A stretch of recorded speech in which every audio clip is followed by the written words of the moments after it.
سیدنا آدم علیہ السلام کا اسوہ اور سیرت طیبہ کا حال۔ آپ کی وفات کے 1 سال بعد حوا علیہ السلام بھی وفات پا گئیں۔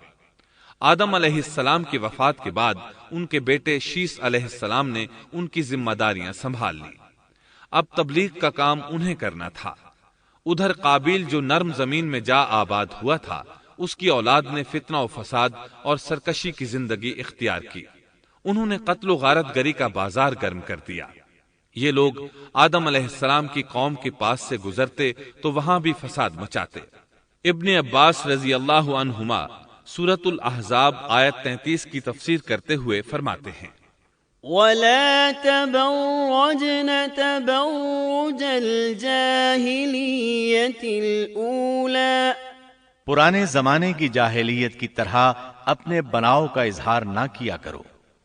اس وقت 2 نسلیں آباد تھیں، ایک پہاڑ پر اور دوسری نرم زمین پر۔ پہاڑوں کے مرد خوش شکل تھے، عورتیں سیاہ فام تھیں، جبکہ زمین والوں کی عورتیں خوبصورت تھیں اور مردوں کے رنگ سانولے تھے۔ اب ابلیس نے اپنا کام شروع کیا۔ وہ انسانی شکل میں نرم زمین والوں کے پاس آیا اور ایک شخص کا غلام بن کر رہنے لگا۔ پھر اس نے بانسری شکل کی ایک چیز ایجاد کی اور اس کو بجانے لگا۔ لوگ اس آواز پر لٹو ہو گئے، اس کے گرد بھیڑ لگا کر سننے لگے۔ پھر ایک دن میلے کا مقرر ہو گیا، اس میں 1000 مرد اور عورتیں جمع ہونے لگے۔ اتفاق سے وہاں ایک دن ایک پہاڑی آدمی بھی آ گیا۔ اس نے میدانی عورتوں کے حسن و جمال کو دیکھا۔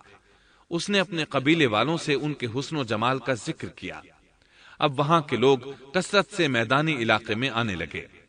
اس طرح آہستہ آہستہ مردوں اور عورتوں میں اختلاط بڑھا، بدکاری اور زناکاری عام ہوئی، جبکہ یہ سب کام شیس علیہ السلام کی شریعت میں حرام تھے۔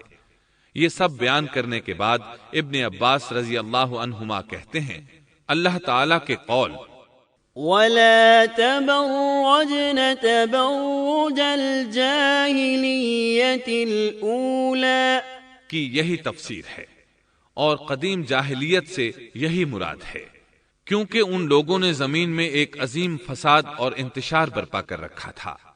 شیس علیہ السلام اپنی قوم کے لوگوں کو سمجھاتے رہے کہ وہ ان شریر اور فسادی لوگوں کے ساتھ میل جول نہ رکھیں، لیکن شیطان مسلسل انہیں ورغلاتا رہا، یہاں تک کہ شیس علیہ السلام کے ساتھ بہت تھوڑے لوگ رہ گئے اور قابیل کی قوم میں بہت اضافہ ہو گیا۔